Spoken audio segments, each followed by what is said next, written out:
Hello दोस्तों, मैं धीरज और क्रांति हब चैनल में आप सबों का बहुत बहुत स्वागत है।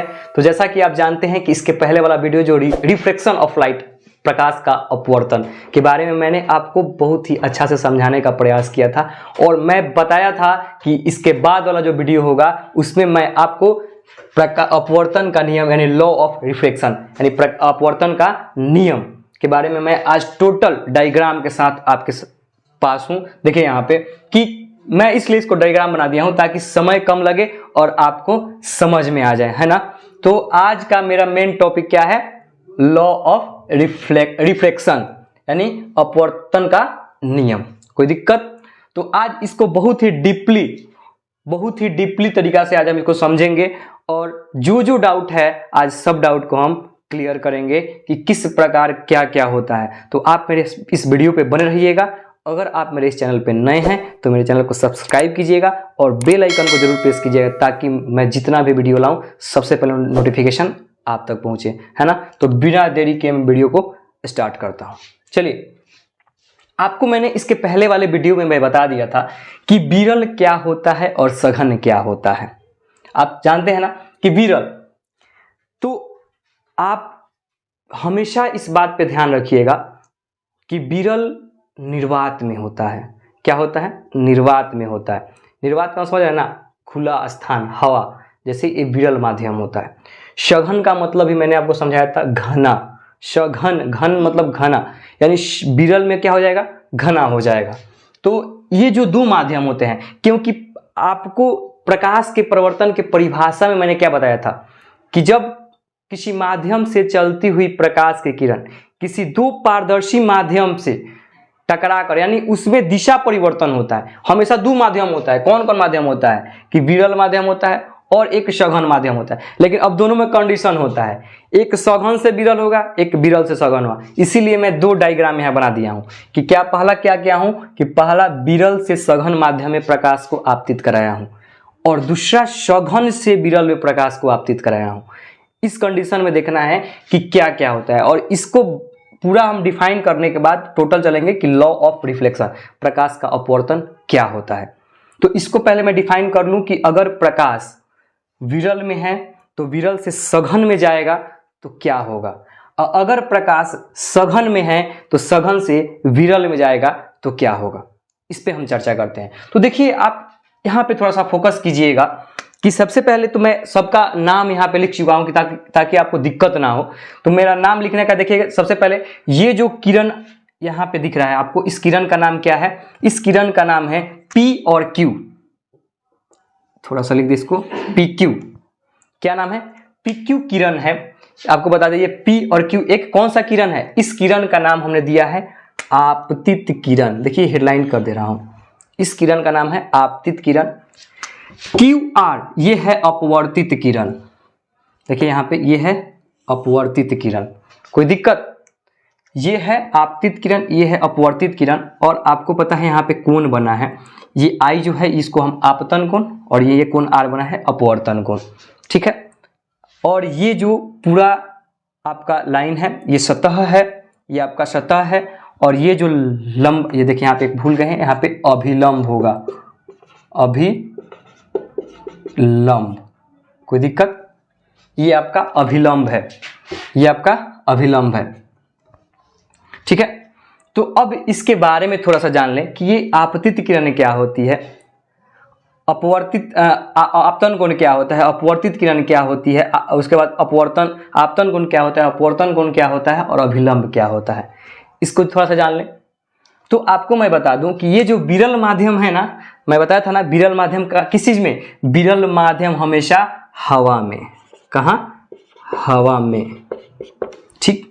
सघन माध्यम यहाँ पे लिख चुका हूं, इस पे भी लिख दे रहा हूं। सघन माध्यम हमेशा कहां? कांच या पानी में, कांच या पानी में। कोई दिक्कत? याद कीजिएगा, विरल माध्यम हमेशा हवा में होता है और सघन माध्यम कांच या पानी में, ठीक है। तो इस पे देखिए, तो इस जब माध्यम से प्रकाश अगर हम विरल से सघन में लाते हैं तो जो किरण होते हैं, यानी दो सतह होता है। ये दो सतह है, कौन कौन सतह है? एक सतह आपका हो गया वायु और यहाँ पे एक हो गया पानी। अब माध्यम की, ये माध्यम हो गया। तो देखिए दो सतहों को अलग करने वाली किरण को हम क्या कहते हैं? आपतित किरण कहते हैं। देखिए यहाँ पे लिखा हुआ है, देखिए दो सतह को अलग किया है। कौन कौन आप सतह है? यहाँ पे देखिए P और Q, P Q ये हो गया आपका आपतित किरण, ये हो गया आपतित किरण PQ। अब हो गया QR, QR हो गया अपवर्तित किरण, अपवर्तित किरण। तो क्या बोलेगा कि दो सतहों को अलग करने वाली किरण को क्या कहते हैं हम? आपतित किरण। यहाँ पे आपको सीधे से दिख रहा है कि दो सतहों को अलग किया है। देख लीजिए यहाँ पे आपको डायरेक्टली दिख रहा है, इसीलिए मैं डायग्राम बना दिया हूं कि दो सतहों को अलग करने वाली किरण को आपतित किरण कहते हैं। और जब आपतित किरण क्या होती है, किसी सतह को अलग करके देखिए यहाँ पे मुड़ गया है ना, ये किरण वापस जो लौट कर आती है किरण, और वो जो मुड़ने वाली किरण होती है उसे क्या बोलते हैं? ये अपवर्तित किरण कहते हैं। यानी अब एक चीज मैं आपको बता दूं कि जब प्रकाश विरल माध्यम से सघन माध्यम में आता है, याद कीजिएगा कि जब प्रकाश विरल माध्यम से सघन माध्यम में आता है तो आने के बाद क्या होता है? वो अभिलंब की ओर झुक जाता है। देखिएगा, इस हमारे कहने का मतलब है, देखिए यहाँ पे एक और डायग्राम मैं आपको समझाने के लिए बता दे रहा हूं, ठीक है। देखिए क्या होगा कि ये तो आपका है हमेशा सघन माध्यम और ये है विरल माध्यम। अगर प्रकाश जाना चाहिए था कैसे? जाना चाहिए, अगर आ रहा है ऐसे तो जाना चाहिए था ऐसे, प्रकाश ऐसे जाना चाहिए था, लेकिन ये प्रकाश ऐसे ना जाकर, ये प्रकाश ऐसे नहीं गया, ये प्रकाश ऐसे आया और देखिए ऐसे मुड़ गया, क्योंकि प्रकाश के परिवर्तन का परिभाषा में मैंने आपको बताया था कि अपना दिशा परिवर्तन कर लेता है, अर्थात मुड़ जाता है, और वही मुड़ने की क्रिया प्रकाश का अपवर्तन कहलाता है, ठीक है। तो यहाँ पे भी देखिए, यानी जब दूसरे माध्यम में मुड़ने वाली किरण को क्या कहते हैं? दूसरे माध्यम में अभिलंब की ओर मुड़ जाने की किरण क्या कहलाती है? आपका अपवर्तित किरण। देखिए, और ये अभी इस पे भी चर्चा करेंगे, अभी इस पे हम चर्चा कर रहे हैं कि जब विरल माध्यम से कोई प्रकाश सघन माध्यम में आता है तो अभिलंब की ओर झुक जाता है। यहाँ पे आपको क्लियर हो गया? जाना चाहिए था कैसे? जाना चाहिए था ऐसे, लेकिन जैसे ही हम आपको क्या बताए थे इसके पहले वाले वीडियो में, इसके पहले वाले मैंने वीडियो में बताया था कि जब पारदर्शी पदार्थ का प्रकाशीय घनत्व अगर क्या होगा? बढ़ता है, प्रकाशीय घनत्व अगर बढ़ रहा है तो उसमें प्रकाश की चाल क्या होती है? हमेशा कम हो जाती है। इस वीडियो को मैंने आपको इसके पहले वाले वीडियो में जाकर देखिएगा, इसका लिंक मैं डिस्क्रिप्शन में दे दूंगा, आप उसको जाकर देखिएगा। तो जब हमेशा आप बताइए कि निर्वात से आया है और जब सघन यानी कांच में जाएगा तो अभिलंब की ओर झुक जाएगा। इस पर हम बार बार चर्चा इसलिए करें ताकि आपको ये चीज समझ में आ जाए। क्लियर हो गया कि आपतित किरण क्या होती है, अपवर्तित किरण क्या होती है। उसके बाद है कि आपतन बिंदु यानी आपका Q, यानी ये दो सतहों पे मिल रही है, यानी दो सतहों को मिलाने वाली, देखिए यहाँ पे दो सतहों पे जहां पे एक मेन पॉइंट, ये आखिरी बिंदु होता है, ये होता है आपका आपतन बिंदु। आपतन बिंदु, कोई दिक्कत? इतना समझ में आ गया? और ये तो आप जानते हैं अभिलंब, किसी सतह पे डाला गया लंब क्या कहलाता है? अभिलंब कहलाता है। यानी किसी सतह पे डाला गया लंब को क्या कहते हैं हम? अभिलंब कहते हैं। तो अभिलंब का नाम क्या है? देखिएगा, अभिलंब है NM। NM क्या है? अभिलंब है, ठीक है। NM क्या है? अभिलंब है। तो किसी सतह पे डाला गया लंब को क्या कहते हैं? अभिलंब कहते हैं। उसके बाद बच गया हमारा क्या? उसके बाद हमारा है आपतन कोण। क्या है? आपतन कोण आपका क्या है जी? देखिए यहाँ पे ये आपतन कोण है, तो आपतन कोण यानी I क्या है? तो आपतन कोण किसे कहते हैं?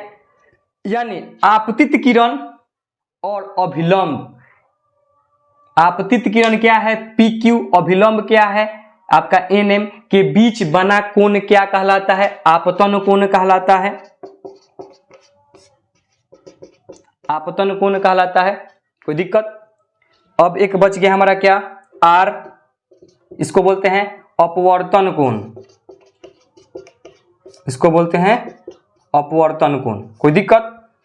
इसको अपवर्तन कोण बोलते हैं। तो इस अपवर्तन कोण में क्या होगा, अब क्या बोलेगा कि अपवर्तित किरण और अभिलंब के बीच बना कोण को हम अपवर्तन कोण कहते हैं। और इसमें एक चीज हम आपको और डिफाइन कर रहे हैं कि हम इसको एक चीज डिफाइन करने का मतलब क्या हुआ कि यहाँ पे आप देखिए, जैसे आप प्रकाश के परावर्तन के नियम में ये चीज पढ़े हैं कि आपतन कोण परावर्तन कोण के बराबर होता है, लेकिन इसमें ये I और R बराबर नहीं होता है। क्यों नहीं होगा, देखिए आप देखिए, अगर हम ये अभिलंब एक दिया ये सतह है, इस पे कोई किरण डालते हैं तो किरण को जाना चाहिए था ऐसे। अब आप सोचिए जब ऐसे गया तो यहाँ पे दोनों कोण बराबर हो गए, दोनों कोण क्या हुआ, बराबर हुआ। लेकिन यहाँ पे आप देखिए, ये अगर विरल माध्यम से सघन माध्यम में आता है तो अभिलंब की ओर मुड़ जाता है, यानी जब मुड़ेगा तो अपना एंगल चेंज कर लेगा, यानी इसका एंगल अलग हो जाएगा और इसका एंगल अलग हो जाएगा। इस पे भी एक बात करेंगे अभी हम। तो अभी आइए, यहाँ पे क्या था कि आपतन कोण यहाँ पे I लिखे हैं और अपवर्तन कोण R लिखे हैं। तो क्या है कि आपतित किरण और अभिलंब के बीच बना कोण को क्या कहते हैं, हम आपतन कोण कहते हैं, और अपवर्तित किरण और अभिलंब के बीच बना कोण को अपवर्तन कोण। आपतित किरण को I से और अपवर्तन कोण को R से। साइन I और साइन R अभी बताएंगे, प्रकाश के अपवर्तन का जब नियम बताएंगे उसमें आपको डिफाइन करेंगे। ठीक, अब आते हैं, इतना आपको समझ में आ गया होगा। और फिर से एक बार अभी आपको बता दें फिर से कि अभी मैंने आपको बताया कि जब प्रकाश अगर विरल माध्यम से सघन माध्यम में जाता है, याद कर लीजिएगा कि जब प्रकाश विरल माध्यम से सघन माध्यम में जाता है तो क्या होता है, वो अभिलंब की ओर मुड़ जाता है, अर्थात अपनी दिशा में परिवर्तन ला देता है। ये क्लियर है, अभिलंब की ओर मुड़ गया है, कोई दिक्कत है नहीं। अब यहाँ पे देखिए, अब इस फिगर की हम बात करते हैं, इस फिगर की बात करते हैं। अभी इतना तो यहाँ पे है, इतना हम देख लिए और इसकी परिभाषा आप नोट कर लीजिएगा, ठीक है। अब इसको देखिए, अभी मैंने बताया कि विरल माध्यम से सघन माध्यम, लेकिन अब आपका क्वेश्चन उठेगा ना कि सर सघन माध्यम से विरल माध्यम में क्या होगा, सघन माध्यम से विरल माध्यम में क्या होगा।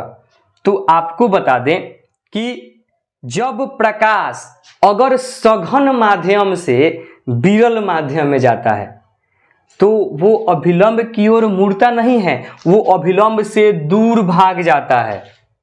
क्या होता है, दूर भाग जाता है। यानी जब इसका, जिस प्रकार आप इस कोण को झुकाइएगा, देखिए एक चीज आपको यहां पे हम बता दे रहे हैं, डिफाइन कर रहे हैं। देखिए, अगर प्रकाश को यहां से रखेंगे तो ये ऐसे जाएगा। देखिए एक एक फिगर ध्यान से देखिएगा, एक एक फिगर ध्यान से देखिएगा कि अगर हम प्रकाश को यहां, अगर हम लाइट को यहां रखते हैं तो देखिए यहां तक गया। अब देखिए एक चीज देखिए, अब यहां से अगर हम प्रकाश को यहां से डाले तो ये और इधर जाएगा। यानी अब एक चीज और आप डिफाइन करें। देखिए तीन फिगर बना रहे हैं, तीनों का अलग अलग फिगर था, थोड़ा सा वीडियो रुका कर देखिएगा तब मजा आएगा। और अब अगर प्रकाश को अगर यहां से मारे तो ये इससे चला जाएगा। यानी क्रांति कोण जब आप बढ़ाते चलिएगा तो वो अभिलंब से और दूर ऊपर की तरफ भागते चलेगा। क्या होगा, तो उसमें क्या होगा, ये क्यों भागेगा, इस पे भी एक वीडियो बनाया जाएगा, आपको हम बताएंगे पूर्ण आंतरिक प्रवर्तन। ठीक, जब उस पे आपको टोटल अच्छा समझ में आएगा कि जब क्रांति कोण का मान बढ़ेगा तो क्या होगा। देखिए किस प्रकार भागा। तो इसी प्रकार इसमें भी इसी चीज को देखना है। कब, कौन माध्यम में, ये कौन माध्यम में जाता है, ये हमेशा सघन से विरल में ही होता है, ये कभी भी विरल से सघन में नहीं होगा। ठीक है, अगला देखिए, अगला पॉइंट इसमें क्या था, ये पॉइंट है कि सघन माध्यम से विरल माध्यम। तो आप क्या बोलिएगा कि जब प्रकाश को अगर हम सघन माध्यम से विरल माध्यम में ले जाते हैं तो क्या होता है, वो अभिलंब से दूर हट जाता है। और अगर प्रकाश को विरल माध्यम से सघन माध्यम में लाते हैं तो अभिलंब की ओर मुड़ जाता है। इतना याद है, आइए दूर हट जाता है। तो एक चीज, हाँ एक चीज यहाँ पे देख लीजिए, ये लिखे हैं हम कांच, यानी कांच का अपवर्तनांक 1.5 होता है और हवा का अपवर्तनांक 1.003 होता है। यानी आपको बता दें कि अपवर्तनांक का कोई मात्रक और बीमा नहीं होता है। अपवर्तनांक पे एक मैं बहुत ही अच्छा वीडियो बनाऊंगा और उसमें बहुत सारा न्यूमेरिकल भी करवाऊंगा आपको कि किस प्रकार आप कांच का अपवर्तनांक निकाल सकते हैं, किस प्रकार आप पानी का अपवर्तनांक निकाल सकते हैं, फिलामेंट कांच का अपवर्तनांक निकाल सकते हैं। तो इस पे भी मैं एक वीडियो बनाऊंगा। तो अभी आप इतना जानिए कि अपवर्तनांक का कोई बीमा या कोई मात्रक नहीं होता है, ठीक ना। तो क्या हो जाएगा, कांच में अपवर्तनांक 1.5 है तो हमेशा सघन से विरल में जाते हैं तो क्या होता है, अभिलंब से दूर चला जाता है। इतना क्लियर है, इतना कोई दिक्कत नहीं है। क्योंकि देखिए जितना परिभाषा अभी लिखवाए हम बोले हैं, आप वीडियो में क्या कीजिएगा, अच्छा से वीडियो को अच्छा से देख कर आप मेरी परिभाषा को लिखिएगा। अगर समझ में नहीं आता तो लिख लीजिए, ताकि नोटबुक में नोट कीजिएगा तो कभी भूलिएगा नहीं। अन्यथा अगर आपको समझ में आ रहा है तो बहुत ही बेटर है। अगर थोड़ा सा सस्पिशन लग रहा है आपको कि नहीं लिखना चाहिए तो आप लिख सकते हैं, कोई दिक्कत नहीं है। तो आपतित किरण फिर से बता दे रहे हैं कि किसी दो माध्यमों को अलग करने वाली किरण को हम आपतित किरण कहते हैं, और जब दूसरे माध्यम में मुड़ने वाली किरण अपवर्तित किरण होती है। आपतन किरण जिस सतह पे आपतित किरण अपवर्तित किरण किसी सतह के मूल बिंदु पर पड़ता है, यानी दो सतहों पे पड़ता है, उसका आपतन बिंदु कहलाता है। और अभिलंब क्या कहलाता है कि किसी सतह पे डाला गया लंब को हम अभिलंब कहते हैं। और आपतन कोण क्या होता है, आपतन कोण होता है कि आपतित किरण और अभिलंब के बीच बना कोण को आपतन कोण कहते हैं। और अपवर्तन कोण क्या होता है कि अपवर्तित किरण और अभिलंब के बीच बना कोण को हम अपवर्तन कोण कहते हैं। और एक क्या क्वेश्चन उठेगा कि जब प्रकाश अगर सघन से विरल में जाएगा तो क्या होगा, प्रकाश सघन से विरल में जाएगा तो क्या होगा, प्रकाश सघन से विरल में जाता है तो अभिलंब से दूर हट जाता है। और जब प्रकाश विरल माध्यम से सघन माध्यम में जाएगा तो क्या होगा, जब प्रकाश विरल माध्यम से सघन माध्यम में जाएगा तो क्या होगा, अभिलंब की ओर मुड़ जाएगा। कोई दिक्कत नहीं है। तो अब आते हैं हम इसके बारे में, ये अपवर्तन का नियम। अपवर्तन के नियम से पहले मैंने इसको बताया ताकि अपवर्तन का नियम में मैं जो भी बताऊं आपको पता रहे कि ये क्या क्या चीज होता है। जब बताऊंगा तो आपको ऑटोमेटिक लगेगा ये कि नहीं सर अभी आपने बताया वो चीज हमको समझ में आया। अपवर्तन का मैं जो आपको नियम अभी बताने वाला हूं, तो अपवर्तन का नियम को आप ध्यान से पढ़िएगा कि मैं क्या कह रहा हूं, ठीक है।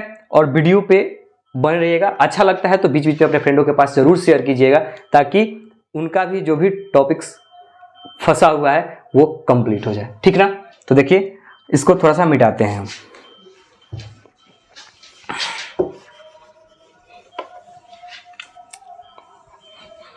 इसको भी मिटा दे रहे हैं, इसका कोई अब काम नहीं है। इसमें समझ गए होंगे कि सघन माध्यम, विरल माध्यम, विरल माध्यम, सघन माध्यम क्या होता है, ठीक ना। अब देखिए थोड़ा सा पानी पी लें।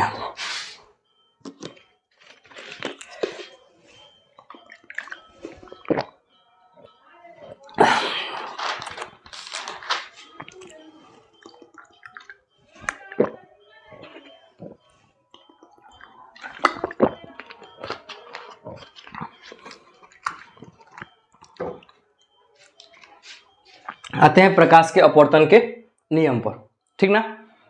तो प्रकाश के अपवर्तन का पहला नियम क्या कहता है, जैसे आपने प्रकाश के परावर्तन के नियम के बारे में पढ़ा था, उसी प्रकार प्रकाश के अपवर्तन के नियम के बारे में पढ़िए कि प्रकाश के अपवर्तन का नियम क्या होता है। बता दे, देखिए यहाँ पे आपको बोर्ड पे फोकस करना है कि क्या क्या लिखा है ना। देखिए पहला नियम क्या होता है, आपतित किरण अपवर्तित किरण, ध्यान से देखिएगा, आपतित किरण या फिर बोल सकते हैं आपतित किरण आपतन बिंदु तथा अपवर्तित किरण पे डाला गया अभिलंब सभी एक ही समतल में होते हैं, तीनों एक ही समतल में होते हैं। कोई दिक्कत, जिस प्रकार प्रकाश के परावर्तन का प्रथम नियम कार्य करता है उसी प्रकार ये भी नियम कार्य करेगा, लेकिन दूसरा नियम में चेंजिंग हो जाता है। क्यों चेंजिंग होता है, क्योंकि मैंने अभी आपको बताया था कि इन दोनों का जो कोण है वो बराबर नहीं होता है, ठीक ना। तो क्या होगा कि आपतित किरण, अपवर्तित किरण तथा आपतन बिंदु से डाला गया अभिलंब तीनों एक ही तल में होते हैं, एक ही समतल में होते हैं। नोट करते रहिएगा, मैं बात जो बोल रहा हूँ फिर से बोल रहा हूँ कि आपतित किरण, अपवर्तित किरण तथा आपतन बिंदु पर डाला गया अभिलंब तीनों एक ही समतल में होते हैं। इसको आप नोट कीजिए। प्रथम नियम करके आप इसको नोट कर लीजिए। दूसरा नियम क्या कहता है कि जब दो माध्यमों में प्रकाश के वर्ण के लिए जब दो माध्यमों में प्रकाश के वर्ण, वर्ण का मतलब होता है रंग, क्या होता है? वर्ण। वर्ण का मतलब क्या होता है? वर्ण का मतलब होता है रंग, ठीक है। तो वर्ण का मतलब रंग होता है। तो जब दो माध्यमों में, कौन कौन दो माध्यम होगा जी? एक सघन या विरल। जब दो माध्यमों में प्रकाश के वर्ण के लिए आपतन कोण की जया साइन आई, देखिएगा यहाँ पे आपतन कोण, आपतन कोण की जया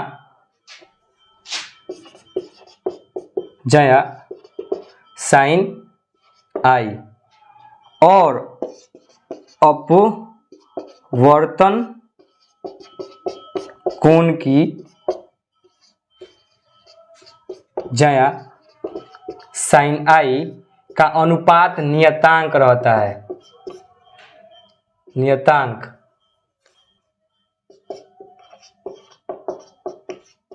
नियतांक रहता है। क्या होगा? देखिएगा, नियतांक रहता है। ये नहीं कह रहा है कि आपतन कोण परिवर्तन कोण के बराबर होता है, ऐसा नहीं होता है। क्या होगा कि जब दो माध्यमों में प्रकाश के वर्ण के लिए क्या आपतन कोण की जया साइन आई और अपवर्तन कोण की जया साइन आर क्या होता है? क्या अनुपात हमेशा नियतांक होता है। अर्थात क्या हो जाएगा कि साइन आई बटा साइन आर बराबर क्या हो जाएगा? नियतांक। नियतांक यानी इसको हम क्या कहते हैं? इसको हम कहते हैं स्नेल का नियम।